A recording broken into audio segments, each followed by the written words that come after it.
I'm good. I'm at the very beginning of a 9-day stretch of summer parenting. My wife is down doing reviews for her next podcast. Really? Yeah, she's in the Netherlands for a 4 Oh, I was week. gonna say I still haven't gotten it. McKinley is really easy. The Warren Harding is by far. Oh, Harding. Harding is the most scandalous. Okay. You're gonna love it. I am so excited. Yeah. That was really fun down there. Good. I know, that's fun that your family was able to come. I know. We had a nightmare getting out. We didn't get home till 5 in the morning. But the baby was a champ, so yeah, it worked out. Was your trip back? Were you in the vessel on the plane? Yeah. Right.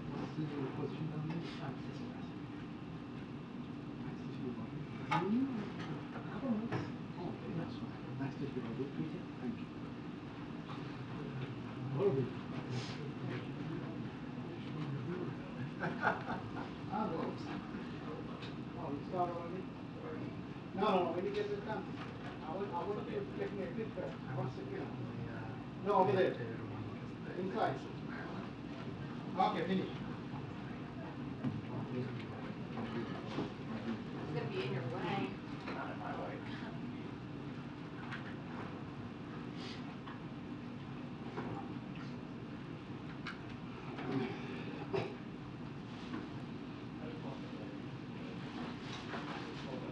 What we should do is we should have like a White House meeting with the Oregon. Yeah. Just the Oregon people and their guests. Yeah. That is, I think that would be so much fun. I think so too, actually. I'm always surprised at how much work. Yeah. Like every time you I feel like it's something about the rain that just like hardens you and makes you prepared for the world and bigger things. It's like a surprising.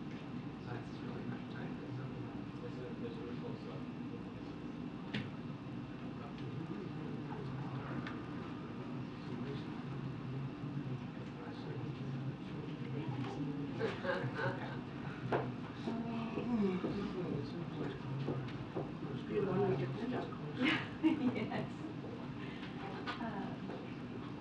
There's a photographer, her boyfriend, I believe, was a photographer in the Eugene area, and on the actual, or like social media, Yeah, that's a lot of Eugene, not just Oregon. It's a lot of Right. Eugene specific. I know. So I don't feel like I know anyone that says they're East. Yeah. Almost all my high school friends are on the West Coast. And most of them are still in the even the ones who left for college have somehow wound back.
Oh, I call you in the morning.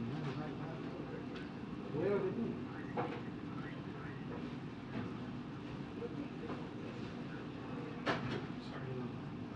If you have picked up the phone, I wanted to come to you directly, but you moved that is true.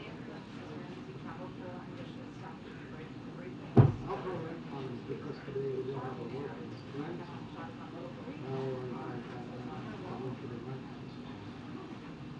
Did you buy the shoe yet? I'll be back. Did you buy a shoe? So why don't you buy for you? Do the same thing. So that you come in, you decide and bring it to you. Hey, how you doing? Good, good. If you don't like it, then it's returned. No, you will give me the money.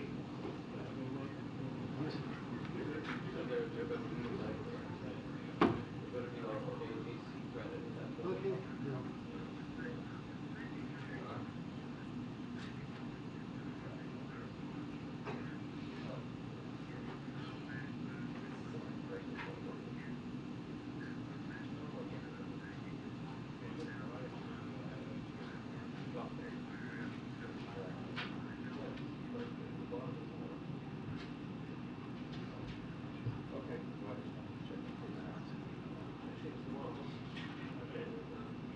Yeah, but what you need is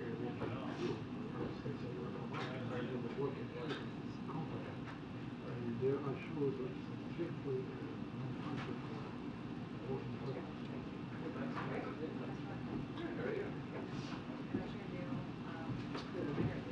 They are not designed for work. Right. Yeah. You wish, yeah. He did them in. He did a full Very release. okay, but yeah, so I think it's going to be starting on the corner of the street, okay? Where about you are? Where about to start?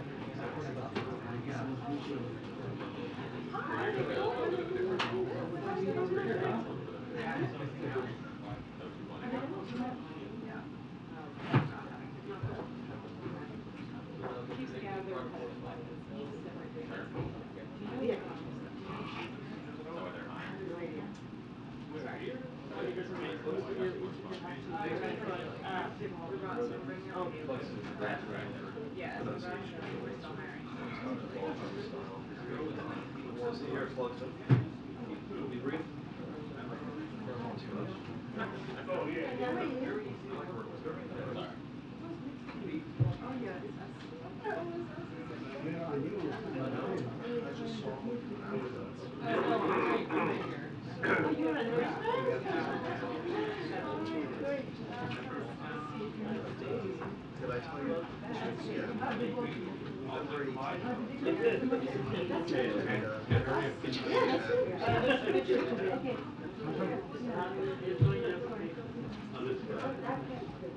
It's a very large thing. Okay.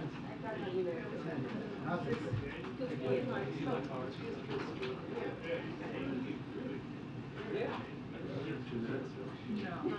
That belongs to the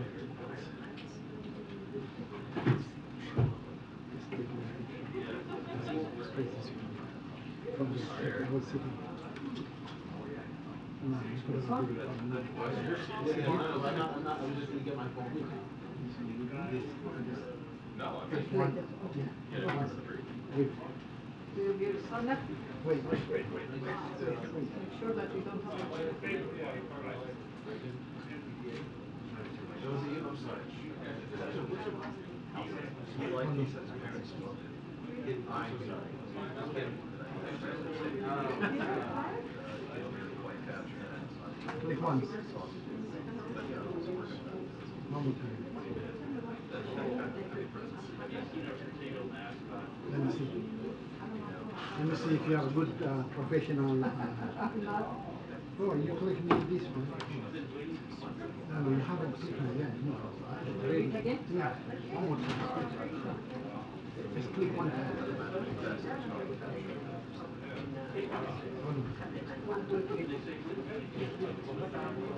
Let me see. Just hold on. Let me see if this.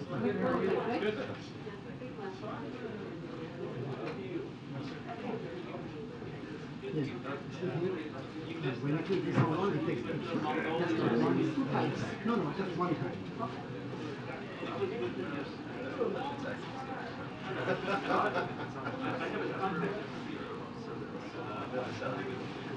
Okay? Caricatures, the caricatures. Yeah, you did it. It's very good. I used to do this. Good.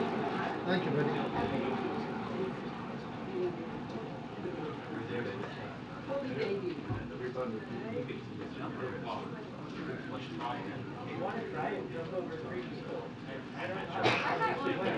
It's a little bit different. Yeah. Those men who sent to me upset.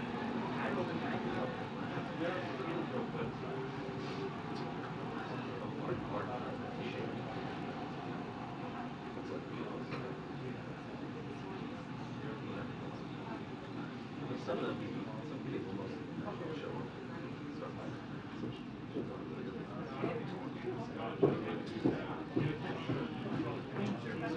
Yeah, for those occasions,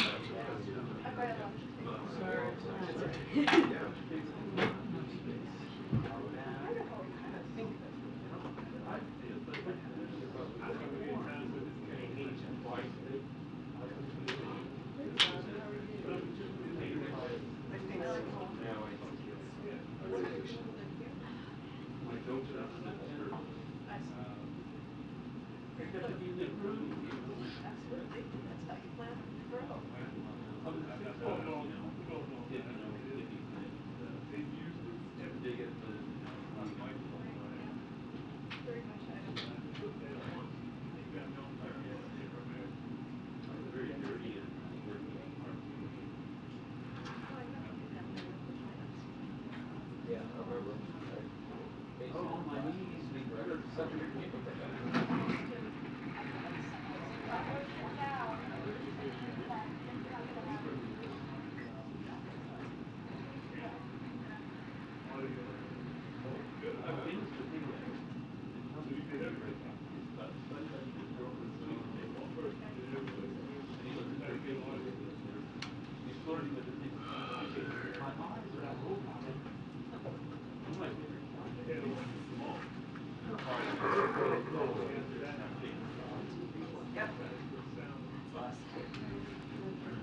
Yeah, I'm like, wait, am I wrong? I remember when I used to take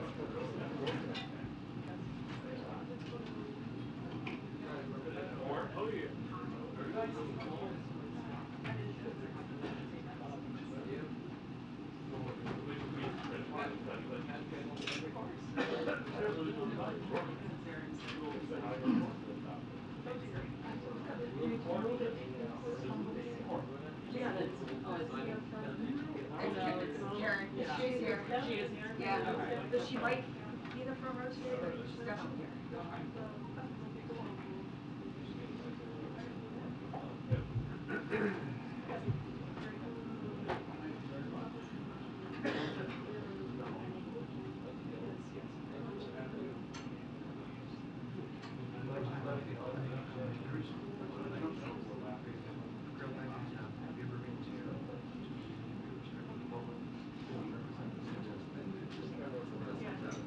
We're giving a Holocaust Remembrance.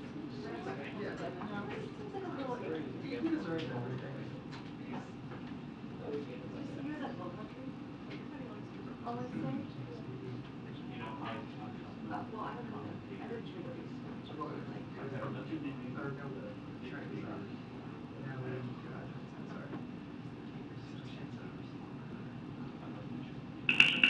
Attention, the press briefing will begin in 2 minutes. The press briefing will begin in 2 minutes. Thank you.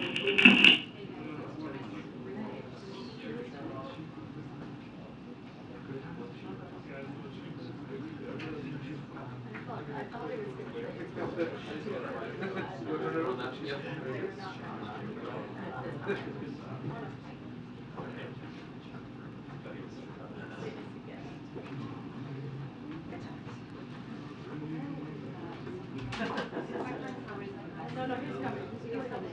He's here. Oh, no.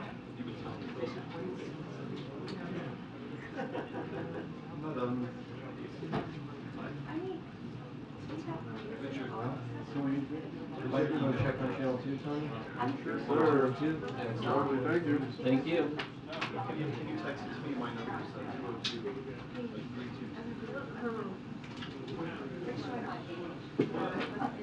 Excuse me?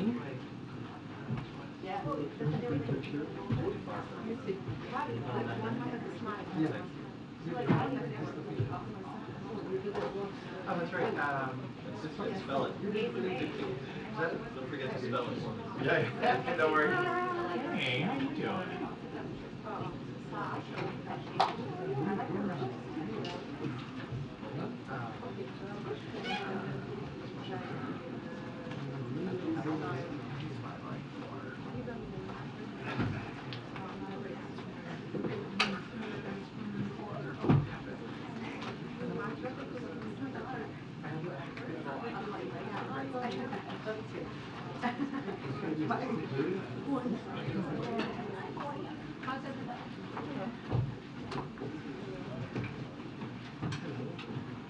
Hey, this is Tony Butler. Can we get the White House cut camera PBAS sources?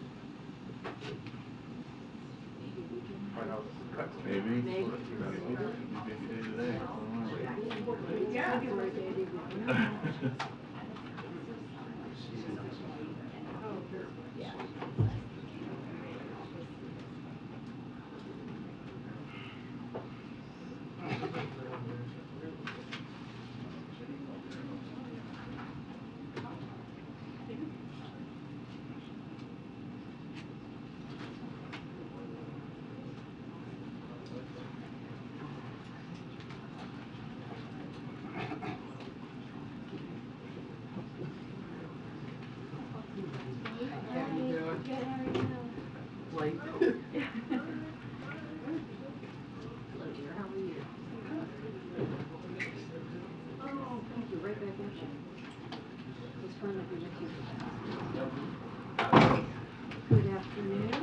Oh, good afternoon, everybody. Happy Friday. Okay. You good? Okay. I want to start by saying a word about the death of Tyree Nichols. Last night, the president extended condolences to the family of Tyree Nichols and to the entire Memphis community, and he addressed the pain this is causing across America, as once again we grapple with the fact that fatal encounters with law enforcement are disparately impacting brown and black people.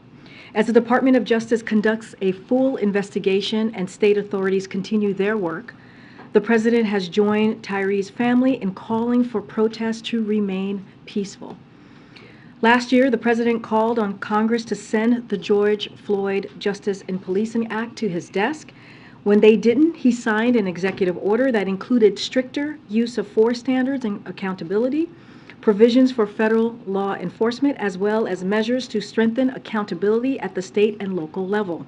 Today, we all must recommit ourselves to the critical work that must be done to advance meaningful reforms. The president continues to believe that in order to deliver real change, we must have accountability when law enforcement officers violate their oaths. And we need to build lasting trust between law enforcement, the vast majority of whom wear the badge honorably, and the communities they are sworn to serve and to protect. Tyree's death is a painful reminder that we must do more to ensure that our criminal justice system lives up to the promise of fair and impartial justice, equal treatment, and dignity for all. Today is International Holocaust Remembrance Day, when we pause to mourn 6 million Jews who were brutally murdered during the Holocaust, and to grieve the many other ethnic minorities, people with disabilities, LGBTQI+ individuals, and political dissidents who were also killed during this dark chapter in history.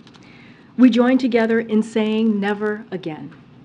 And yet across the country, we see swastikas on cars, anti-Semitic banners on bridges, verbal and physical attacks against Jewish businesses and Jewish Americans, even Holocaust denialism. It's vile. We must affirm over and over that hate has no safe harbor in America. Today, Second Gentleman of the United States, Douglas Emhoff, participated in a commemoration ceremony at the Auschwitz-Birkenau concentration camp in Poland and will visit Berlin, Germany in the coming days to coordinate international efforts to combat anti-Semitism. This work continues here at home. Last year, we held a historic White House summit on combating hate-fueled violence. The president appointed the first ambassador-level special envoy to monitor and combat anti-Semitism. And we are developing a national strategy to fight anti-Semitism. We've secured the largest increase in funding ever for the physical security of nonprofits, including synagogues and Jewish community centers. As our work continues, we will continue to honor and remember the millions who were murdered in the Holocaust. Let me start with two developments that speak to the president's top priority: the safety of American people. President Biden is relentlessly committed to protecting Americans from threats to their safety, and he's equally committed to ensuring justice and accountability to those who threaten American lives. On Wednesday evening, as you all saw and have been reporting, acting on orders from the president, the U.S. military conducted a successful over-the-horizon counter-terrorism operation in northern Somalia that resulted in the death of Bilal al-Sudani, a leader and enabler for ISIS global network, as well as approximately 10 additional ISIS operatives. Sudani's activities provided funding to sustain the deadly capabilities of ISIS affiliates globally, including the ISIS Khorasan branch in Afghanistan, one of ISIS' most lethal branches. Sudani's removal builds on this administration's remarkable successes in eliminating the global leaders of ISIS and of Al-Qaeda. Also this week, DOJ has taken custody of Rafat Amarav, who was part of a murder-for-hire operation targeting an Iranian-American critic of the Iranian government in the United States. As DOJ explained, Amarav was a resident in Iran when this plot developed. But that did not prevent him from now facing American justice. The government of Iran continues to plot the murder of dissidents and American citizens, including current and former U.S. officials. President Biden has directed use of all elements of national power to expose and disrupt these plots and to pursue those responsible. Today marks a moment to emphasize yet again our relentless commitment to protecting Americans, to holding accountable those who threaten American lives. And here's a bit on what you can expect from the president in the week ahead. Today, the president will head to Camp David. On Sunday, he will travel to Wilmington, Delaware. On Monday, the president will travel to Baltimore, Maryland. The president will discuss how bipartisan infrastructure law funding will replace the 150-year-old Baltimore and Potomac Tunnel to address the largest bottleneck for commuters on the Northeast corridor between Washington, D.C. and New Jersey.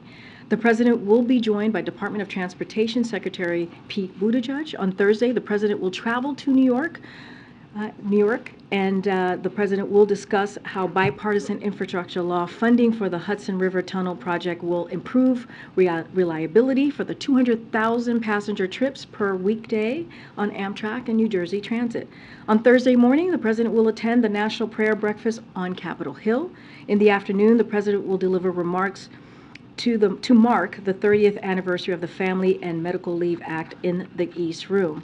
And on Friday, the president and the vice president will travel to Philadelphia, Pennsylvania. They will discuss the progress we have made and their work implementing the Biden-Harris economic agenda that continues to deliver results for the American people.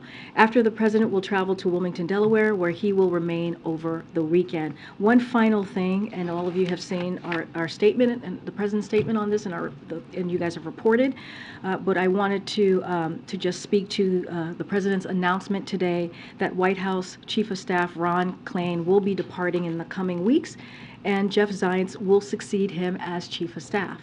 You all have the statement, and you know how much Ron has been a big part of so many historical things we have accomplished, the president has been able to accomplish over these first 2 years of his administration. But I wanted to zero in on one important piece that we believe matters. The president said, and I quote, "And while we have accomplished an extraordinary amount, the real mark of Ron's success is that he is beloved by the team he leads here at the White House. They're going to miss him just as much as I will." If you would just indulge me for a second, because I do, again, think this is incredibly important.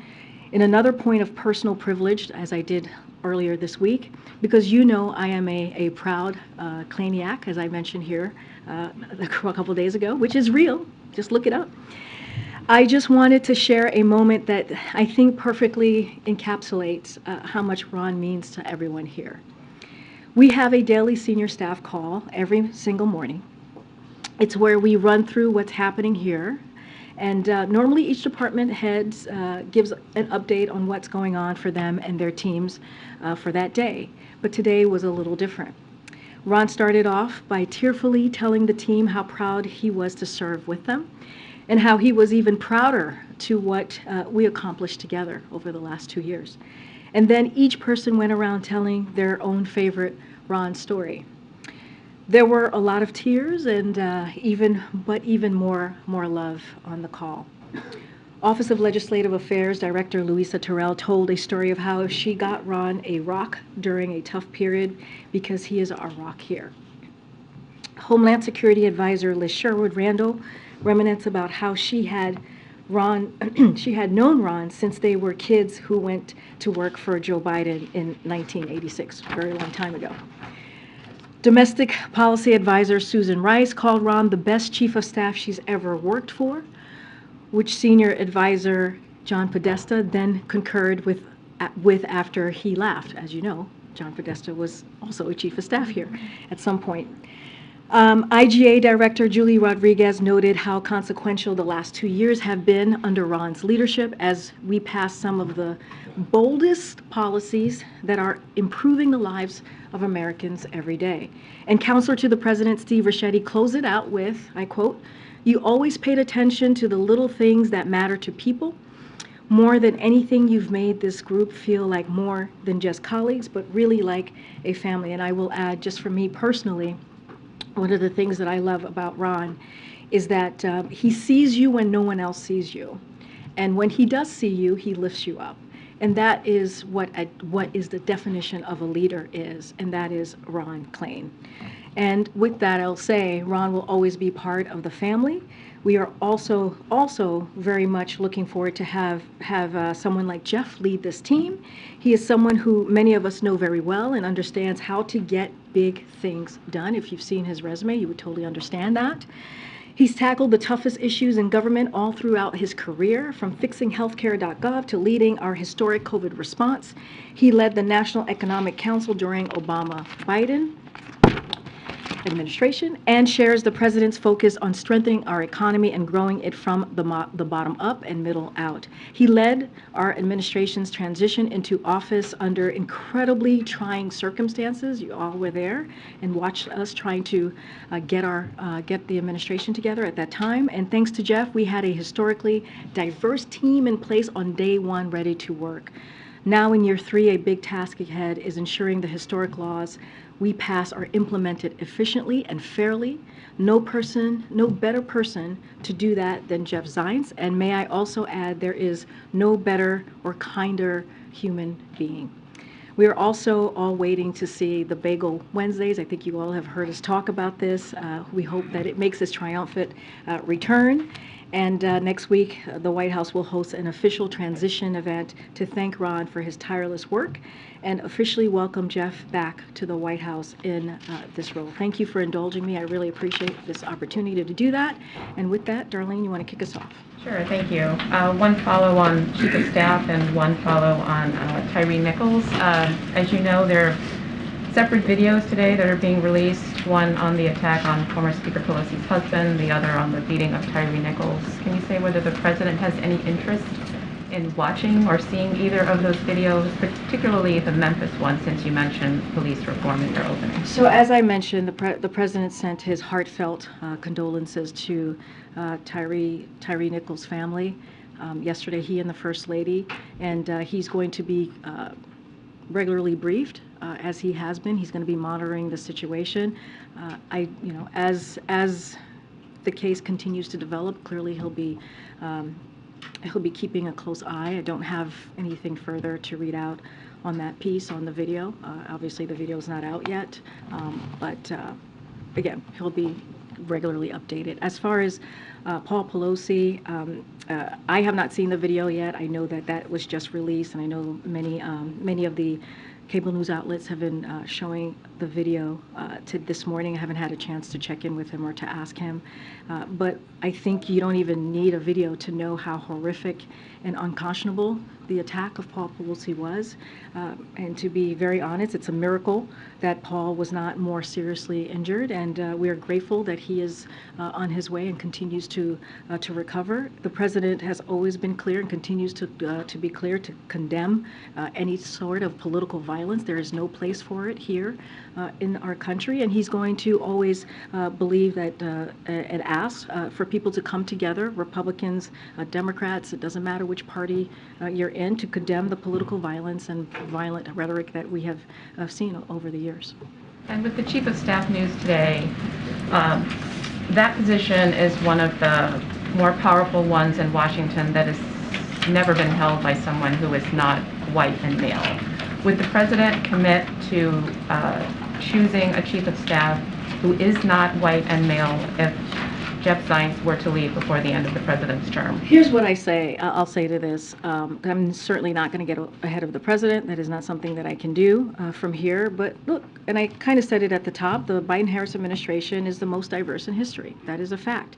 And we expect this trend to continue. The cabinet is majority people of color for the first time in history. The cabinet is majority female for the first time in history. The majority of White House senior staff identify as female. 40% of White House senior staff identify as part of racially diverse communities. A record 6 assistants to the president are openly LGBTQ.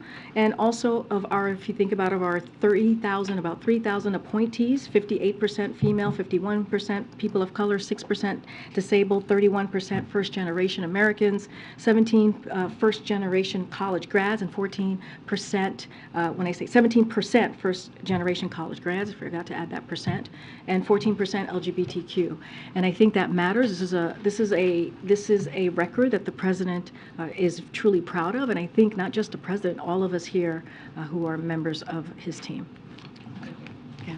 Thanks, Karine. I know there's been coordination on the law enforcement level, but have there been any conversations you can tell us about between the White House and state officials or governors about how to handle the possibility of unrest this weekend? So a couple of things there. I just want to reiterate what the family and the president have called for, which is peaceful protests for people to please protest peacefully. That is something that the president will continue to call on. And he joined, as I just mentioned, his family. The White House has been in coordination with the relevant agencies to ensure they prepare if protests become violent.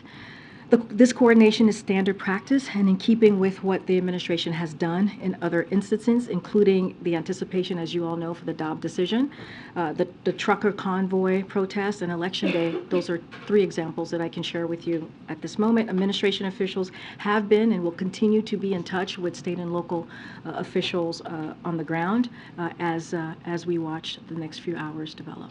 Has the president spoken with the Nichols family directly, or does he plan to? Obviously, when a tragedy happens like this, the president always wants to extend personally his heartfelt condolences to the family. I don't have a call to read out or call schedule at this time, but again, I would refer you to the statement yesterday. But our hearts are with the Tyree Nichols family and the Memphis community as well. And then can you confirm a report by our friends at Reuters that Elon Musk met with Mitch Landrieu, the infrastructure coordinator here at the White House today, about electric vehicles? What were they talking about? I know the White House hasn't always had the nicest things to say about Tesla and its labor practices. So I can confirm that Mitch Landrieu and also John Podesta met with Elon Musk to discuss electrification and how the bipartisan infrastructure law and the Inflation Reduction Act can advance EVs and increase the electrifications more broadly.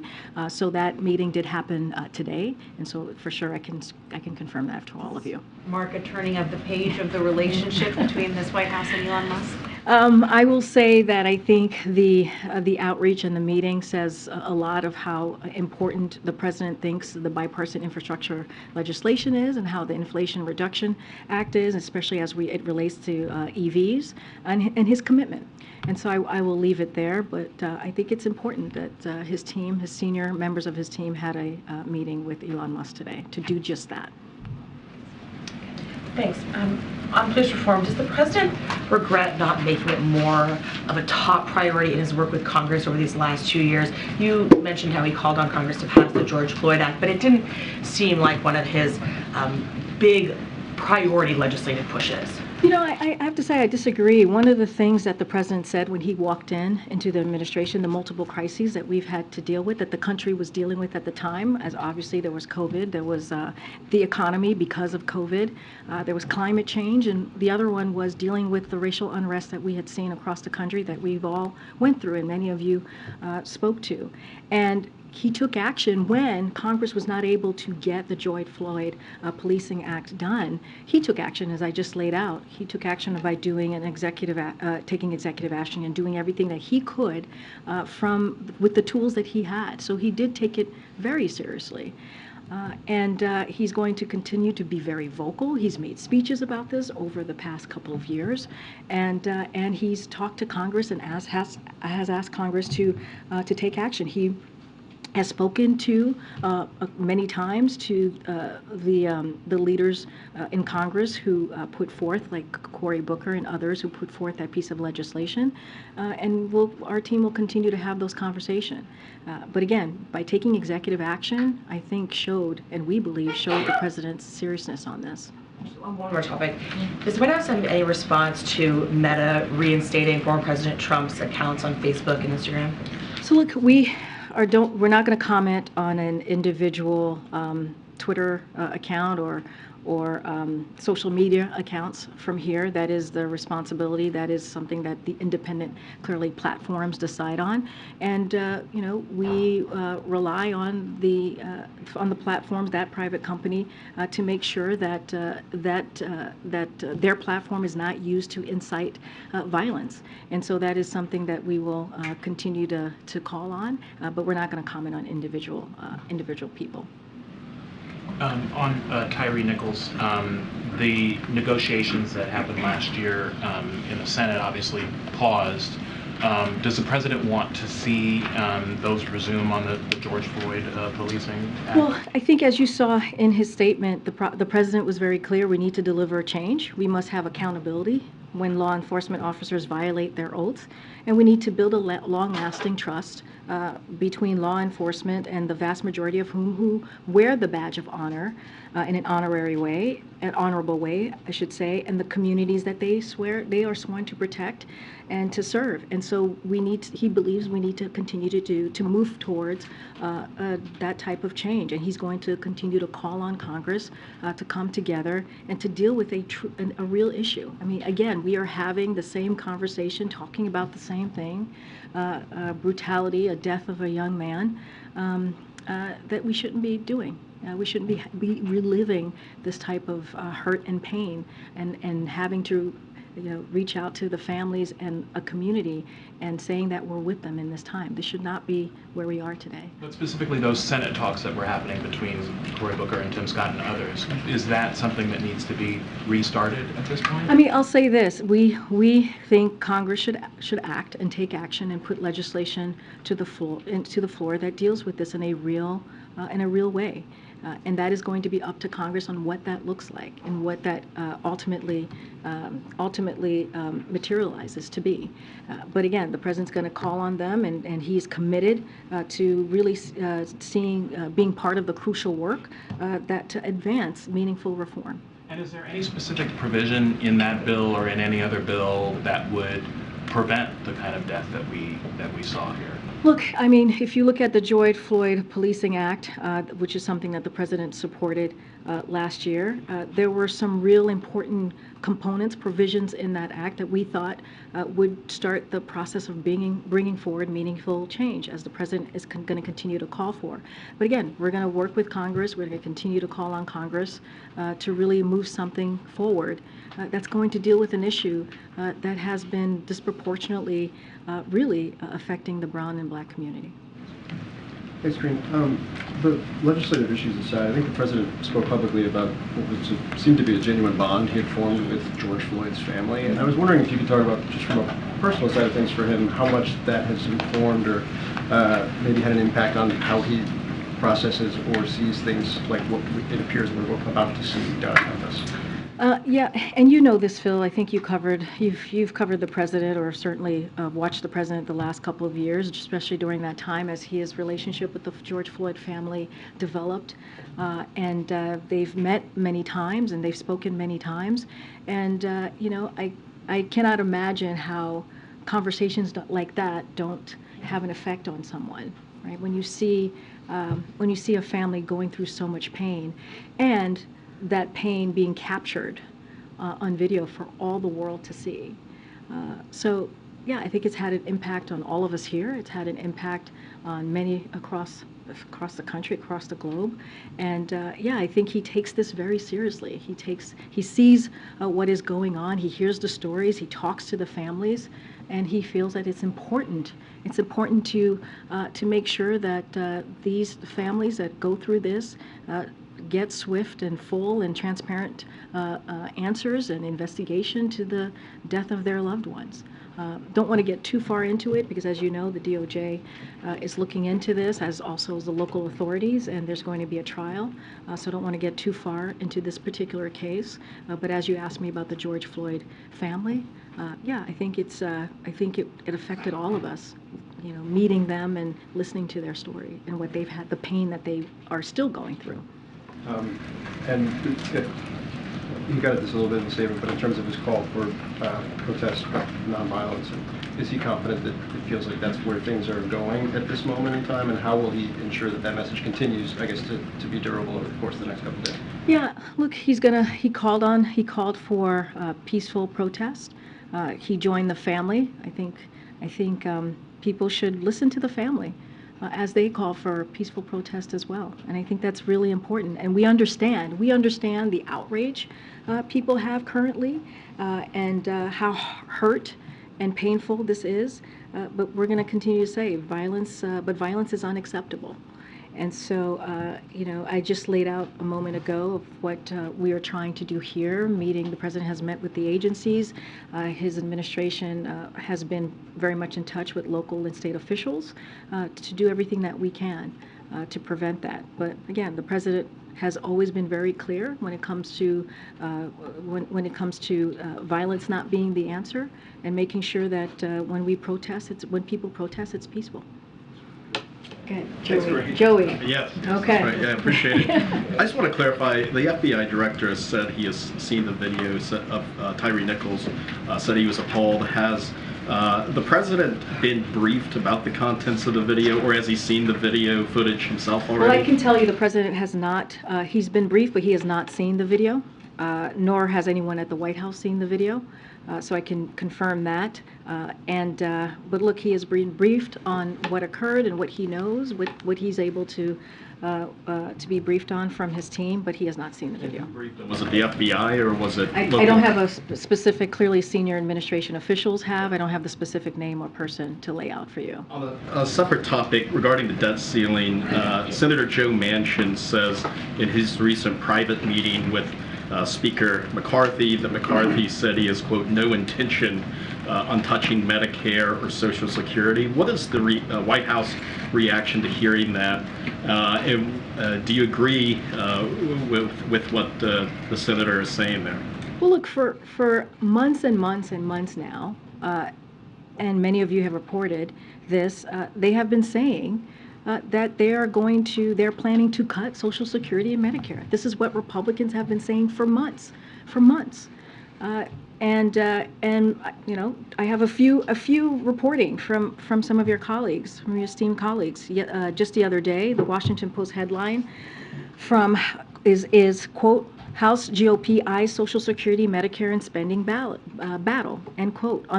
Or Reuters earlier in January, Republican House conservatives threatened debt limit default to cut social programs. That has been consistent with what House Republicans have been saying. They want to, hold hostage the debt so that they want to default on it so that they can cut Social Security, so that they can cut Medicare. And let's not forget, these are programs that the American people have paid into. We're talking about veterans and senior citizens here. And here's another one. For example, here's a Fox News headline from less than a month ago. Before Election Day, Republicans are using debt limit hike to overhaul entitlement programs if entrusted with majority. And this is what we have seen for months and months and months. This is what they have been saying for months and months and months. But doesn't it seem like McCarthy's signaling he's not going to be touching those? I understand the question, but I'm telling you what his Republican conference has been saying for some time now. And they continue to say that. I just read an article from earlier this week that said that is what they want to do. And here's the thing. As you talk about, the debt ceiling, as we talk about this conversation that we've been having for weeks about their responsibility and what they should be doing, Congress, both Republicans and Democrats, in a bipartisan way to deal with this issue that's been dealt with 78 times since 1960, we haven't seen a plan from Republicans. What's their plan? We know that what they want to cut, but what's their plan? And so, it's been very clear to us what they want to do, and it's been very clear all through this week as well. Yeah, may I follow up on that, please?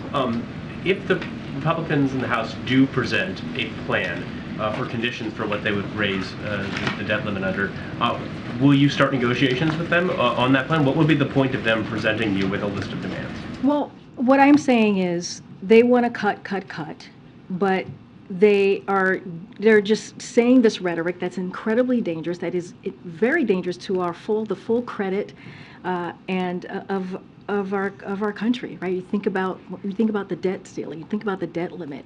We're talking about debt that has been racked up by Congress, right? But we continue to say this should be done when it comes to the debt limit, the debt ceiling, it should be done without condition. That doesn't change anything. I'm just laying out how they're proceeding here. It's such in a reckless way. And so we're just calling that out. But it doesn't change where we stand. It doesn't change the fact that we are not going to negotiate here. This is something that should be dealt with like it has been many, many times before. In the last administration, 3 times. Kevin McCarthy, other House Republicans voted for it under the last administration. And again, this is a bipartisan way that it's been done in the past, and it should be done this way again this year. Any chance the president would delay his departure to Camp David tonight in order to see the video release when it's scheduled? And because Camp David is one of the places where it's actually difficult for the president to immediately address the nation if there were to be a concern, do you expect that he may want to say something in a live way? He's already spoken through you and he's spoken on paper, but do you anticipate that this is the kind of circumstance where he'd want to emphasize that by appearing on camera? So I don't have any changes for you on his schedule today. I will say, like you just mentioned, you heard from him last night in clear terms and expressing his condolences to the family and the people of Memphis, and he's going to continue to call for meaningful reforms. He said that last night, and he said that many times before, and he's going to continue to call for protests to remain peaceful. I just don't have anything to share at this time on his schedule. Is there anything you can share about his plans for Camp David, since he's doing Camp David and Wilmington this weekend? Are there any meetings that are scheduled at Camp David or things that are government related this weekend? So he tends to have internal meetings, as you all know, with his team. Don't have anything to read out as well at this time, but that is something that he often does, whether it's virtually or in person, to keep abreast, especially with the next couple of hours, to certainly continue to be briefed on the situation in Memphis. And we're running out of January, and you had told us that we'd have the physical and the information about the president's physical. Any update on whether that might slide into February now? I don't have any updates on that at this time. Look, this is something that we're committed to doing. As I've said, we did it back in 2021 in a very transparent way and shared the doctor's memo to all of you for you all to review, and it was very extensive. It was, again, in a transparent fashion, and so we're committed to doing that. I just don't have any updates at this time. I'm going to go to back there. Thank you, Karine. Haiti has gone through another tough week. I know you were questioned earlier this week, but we heard Helen Lalim, the UN Security Council, talk about it. Yesterday, it was the police officers who paralyzed Port-au-Prince because there were officers that had horribly been killed over there. Any progress, because people are begging for the United States and Canada to get involved in a respected international force on the ground. Any progress in the discussion? So, as you know, as you just mentioned, together the U.S. and Canada have taken action to provide assistance to the people of Haiti while also holding those causing this crisis accountable, including through sanctions. That is something that we have announced in the past several months. And as you saw at the NALS summit that just occurred recently in Mexico City, that coordination will continue. During their bilat, President Biden with Prime Minister Trudeau also committed to continue coordination with partners on the U.S. Security Council on the next steps to support stability to Haiti, including support to the Haitian National Police. And so that is a commitment that the President has, and we will continue again to coordinate to see what we can do. But no new forces on the ground at the moment. I don't have anything to announce or preview at this time. The other question I have, Karine, is what's happening in the Middle East and in Israel and the Palestinian territories. We saw what happened in Jenin yesterday. We were hearing that 5 people were killed in the synagogue in Jerusalem today. I know that the Secretary of State Blinken is in the area. There's a commitment to the two-state solution that's going to be reaffirmed. But does the President intend to do anything concrete towards a solution this year, for instance? So, as you know, we're aware of the reports yesterday. You just mentioned Secretary Blinken's travel. So we recognize the very real security challenges facing Israel and the Palestinian Authority. That is something that we recognize and condemn terrorist groups planning and carrying out attacks against innocent civilians. And that is something that you will continue to hear from us, and we will be consistent on that. We also regret the loss of innocent lives and injuries to civilians, and are deeply concerned by the escalating cycle of violence in the West Bank. Over the past few days, our administration has been closely engaged with the Israeli and Palestinian Authority on the recent violence and to urge de-escalation. We underscore the urgent need for all parties to de-escalate, to prevent further loss of civilian life, and work together to improve the security situation in the West Bank. Palestinians and Israelis equally deserve to live safely and securely. And you'll hear that from clearly Secretary Blinken, as you just mentioned, his commitment that the President has to a two-state solution, and we will continue to call on de-escalation in the region. Can I ask a follow-up to that? I know during May of 2021, when there was violence in the region, President Biden got on the phone with Netanyahu. He was more personally engaged. Is there a reason why we're not seeing the President himself hop on the phone and be more directly engaged? Well, as you know, the President is very committed to the security, the real security challenges that they're facing here in Israeli and in Palestinian Authority, and we're going to continue to condemn certainly the terrorist groups planning, and we'll continue to be vocal. Don't have anything to read out as far as the President calling the Prime Minister, but as you know, as was just mentioned, Secretary Blinken is in the region.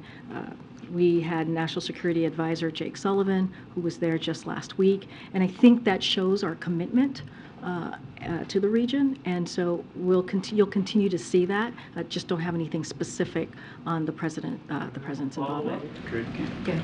Thanks, Karine. People on the Hill are talking about a debt limit extension until September. Would the White House support such an extension? Look, we've been very clear that the debt limit should be dealt with without conditions. We've been very, very clear on that, and we'll continue to make that clear.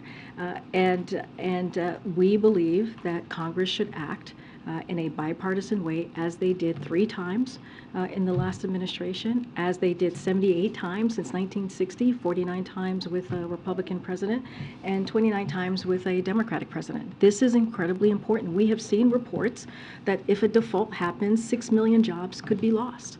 Right? We're talking about an economy that we saw the GDP just the other day, 2.9% growth, which is better than was expected. So we're seeing a growing economy. We're seeing record unemployment, 50-year low. We're seeing almost 11 jobs created under this president. What we should be doing, and what Congress should be working with us on, is how do we continue to build on that success, not do political stunts. And so we'll continue to be clear on that. It should be done without political stunts. It should be done in a bipartisan way, as it has been done many times before. There's going to be a vote next month on a nationwide TikTok ban. Does the White House still have security concerns about the app, and do you have a different stance on that? Look, our positions has not changed on TikTok. I'm not going to get into any specifics. As you know, it's under review by the committee, so we're just not going to get into details on that. Okay. Thanks, Karine. David Axelrod, former top staffer for President Obama, wrote in a piece today for The Atlantic that Biden and the White House seemingly have violated every precept, speed, transparency, contrition of crisis communications in relation to the way that you have communicated about the classified documents found in his possession. I'm wondering if you agree with that assessment and your take on that. Well, look, I know David Axelrod very well. I was part of his I was part of his program that he had at University of Chicago, and I respect him wholeheartedly, and got to work with him during the Obama-Biden administration. He has his opinion. I'm not going to make judgments on that, and he's allowed to share what he thinks. But I will say this, and I'm going to be very careful and prudent here. We take classified information and classified documents very seriously. And the president's team is fully cooperating with the current legal process at this time. I'm just not going to say anything more. This is not a question about the handling of classified documents. It's a question of communication. I just answered your question. I just answered your question. You have no comment on whether I the White House... literally just answered your question. But I did. I did. About whether or not you think the White House has done a good job communicating. No, but I answered the first part. I answered it in my first part, which is I know David Axelrod. He has every right to have his opinion, and I've known him for a long time. I've worked closely with him. And that's all I'm going to say. Go ahead, Karen. Is there a specific reason the president's leaving Camp David to go to Delaware just for that one night on Sunday night? I don't have anything to preview about what he's going to be doing specifically. All I can tell you is that he's going to be leaving Camp David and going to Wilmington, Delaware. And his travel for next week, the Baltimore, New York travel obviously is infrastructure related and tunnel specific, Philadelphia on the economy, but they're obviously very blue cities. Why the focus on those 3 places next week? Why did you guys pick that? Well, I think, well, first, I'm not going to get ahead of the president. He will lay out the importance of his travels to those particular tunnel and why he wanted to highlight those tunnels, so certainly not going to get ahead of him. Look, remember, it's a bipartisan infrastructure legislation. We were in Kentucky in the beginning of the year, which was a bridge in Kentucky that was really important in the region. And we had, you saw Mitch McConnell, you saw a bipartisan effort of elected officials who came together to talk about a bridge that for decades presidents had wanted to fix and have not been able to. So we were in Kentucky not too long ago. This next week you'll see the president in Maryland and in New York.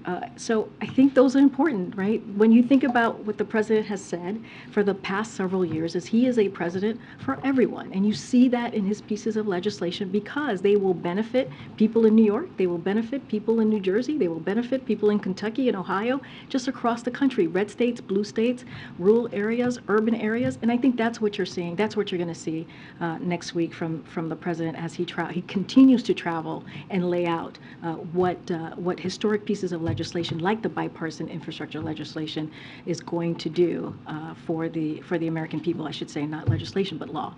you be doing travel right after the State of the Union with a similar message I like this? don't want to get ahead of his schedule, but clearly he sees the State of the Union as an important opportunity to speak directly to the American people about how he sees the future of this country. As the president says, you've heard him say many times, he's an optimist, and he said that just yesterday, and he wants to continue to talk about the economy, where we are, and where he thinks we need to go, especially as if we can work together in a bipartisan way to continue to deliver for the American people. Thank you so much. So is the president going to go to Europe in the next month to mark the one-year anniversary of the invasion of Ukraine? And I understand if you're not going to comment on concrete travel plans, but going to Ukraine, is this an option for the president today?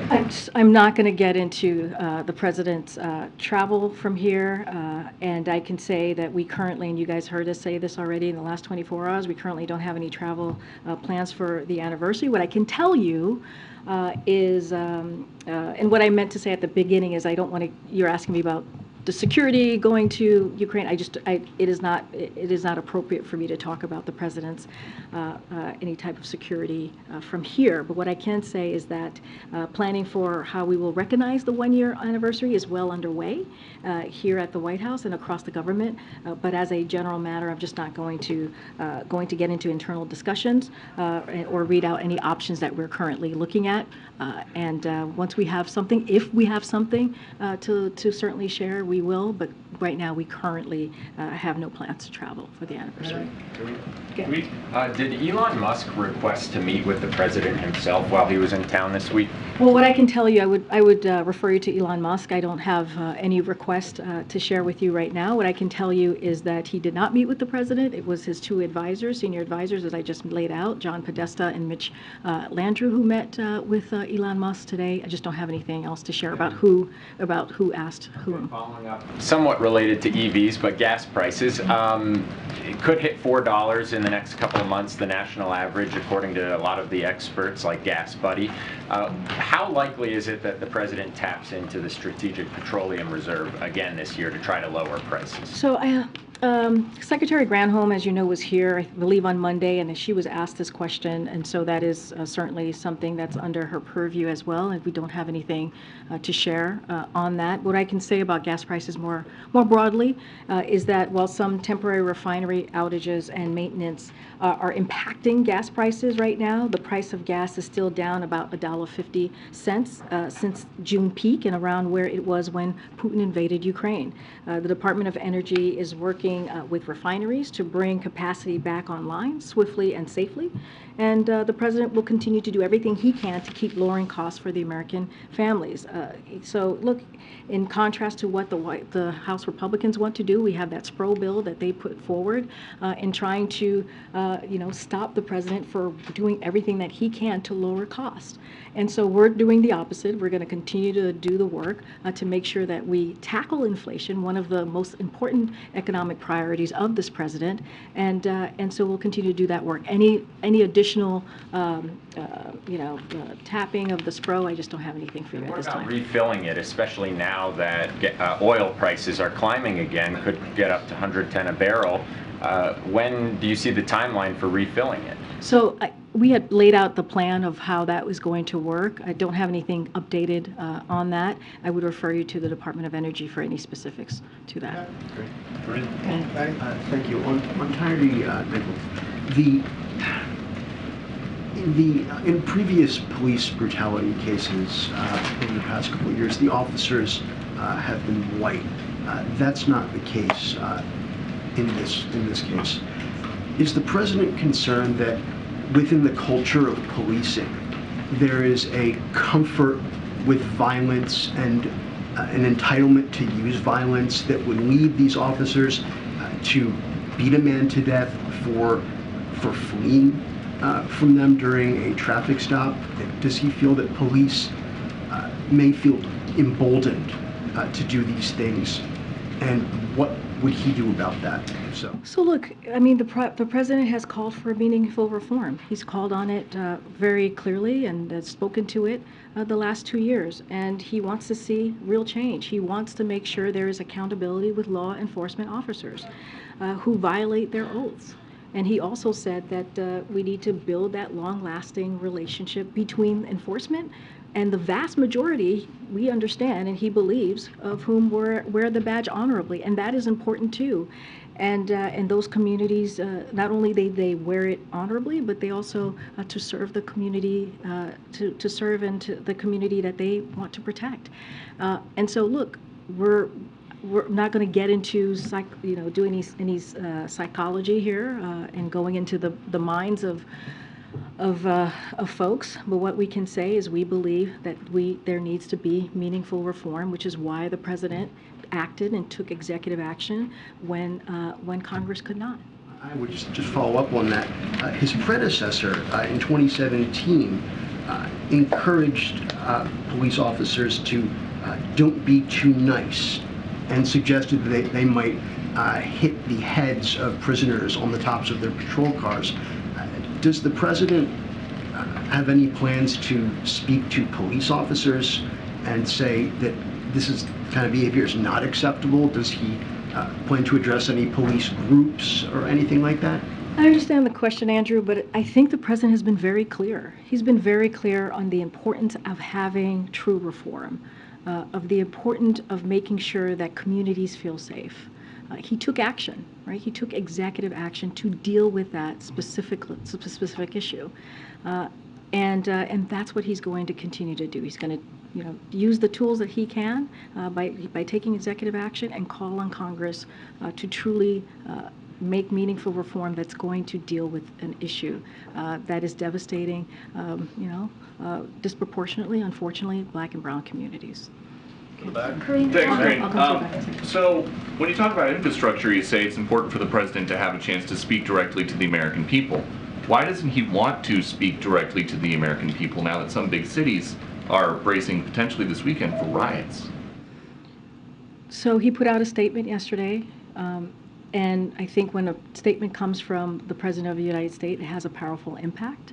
And he was very clear in that statement. He offered his condolences to the family of Tyree Nichols. He also joined the family in calling for peaceful protests. That is an important statement that the president could make. And you have me here reiterating what the president has said. And we're going to continue to do that. It's not the first time. I've laid out the Dobbs decision was a time where we were calling for peaceful protest, and there's been other times even before then. So, and let's not forget Election Day, where we did the same. So I think the president's words really matter. They have weight, and it's important that the American people heard from him directly. Okay, on the documents, have any more classified documents been located in any places associated with President Biden? I would refer you to the White House counsel's office. Okay, and why do White House officials insist that the president self-reported the classified materials if his lawyers initially called the White House and not the Justice Department? I would refer you to the White House counsel. But we heard from this podium the other day that President Biden self-reported the materials. That's not exactly what happened. Who did you hear that from? John Kirby. Well, I would refer you to the White House counsel. Go ahead. Thank you, Karine. I have an immigration question, which is really quickly to follow up on the West Bank. Is the administration concerned that the current Israeli government, which many observers have characterized as the most right-wing in the country's history, is escalating the violence in the West Bank? Prime Minister Netanyahu has often said that he is in control of the coalition. Does the administration still have faith in his ability to do that? So look, we have been very clear on looking forward to working with the Prime Minister. As you know, the President has a relationship with the Prime Minister. Certainly not going to go into specifics from here of what you laid out. You know that Secretary Blinken is currently in the region, and so was National Security Advisor Jake Sullivan. And I'm just going to leave it there. I'm not going to go into diplomatic conversations from here. I'm not going to go into anything more specific than that. But again, we're going to, continue that relationship that we've had. And just really briefly, we just heard that there are at least 7 people who have been killed in an attack on a synagogue in Jerusalem. I don't know if you've heard that or not. Do you have any comments? No, I have not heard of that, but clearly we have been asking both sides to de-escalate, and we'll continue to do that. But it's hard to speak on something that I have not read about. Immigration question. Can we get a reaction on the over 70 Democrats urging the president to reevaluate his asylum restrictions, please? Look, if you look at what the president put forward in most recently as it relates to the border security and the border security measures, it's actually working. We see that with the parolee program more specifically. And I think it's important that the president is using the tools that he has in front of him to deal with a real issue. And so the number of people crossing unlawfully from Cuba, Haiti, Nicaragua, Venezuela declined by 89% in less than 3 weeks, 89%. And this month we're on track to see the lowest levels of monthly border encounters since February 2021. Our measures, again, are working because we are treating this matter with urgency. We're not using it as a political stunt. We're not using it as a political football. We're taking this very seriously. But as you just mentioned, some states are trying to block our success and measures because they would rather use immigration as a political stunt. And for their campaign, or instead of trying to solve it. So again, we're going to do the work. The president's going to do the work on behalf of the American people and deal with a real issue, not just here, but that has been affecting essentially a global phenomenon that we have seen this past year or two. Again, his measures are the measures that he just put in are working, and we're going to continue to focus on that. Follow-up? Okay. On Tyree Nichols, you mentioned that President Biden has called for Congress to pass the George Floyd bill. But for Black Americans who are deeply disturbed and frustrated by this continuous, these cases of police brutality, who voted for President Biden in 2020 because of what happened to George Floyd, what would be the president's message to Black Americans who are feeling like the president is not taking a more aggressive tone when speaking to Congress to pass this bill and move it forward? Look, I think, and I said a little bit of this moments ago, we understand the outrage that the community has. As we have said, it is disproportionately, when you see this type of violence, is disproportionately affecting Black and brown communities. But I think if you look at the president's actions and what he has been able to do and using the tools that he has, when Congress could not get this done, they could not move forward with the George Floyd Policing Act, he took action. He took executive actions and used the tools in front of him to move the conversation forward, to move the ball forward on dealing with an issue that is devastating communities. Now he's going to continue to do what he's been doing, is ask Congress to act. And I also think I would refer you back to his comments, his speeches. He's made speeches on this, on how this is affecting communities, how important it is to come together to deal with a real issue. He's talked about this over the last 2 years. I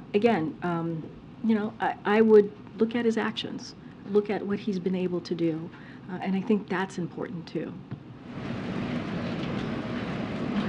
Thank you, Karine. On the Elon Musk meeting, did his Twitter ownership come up at all? No. And then what about the topic of Hunter Biden's laptop? I would refer to Hunter's representatives on that. Thanks. To the back here. Good, Brian. Thank you, Karine. I want to go back to November 2nd.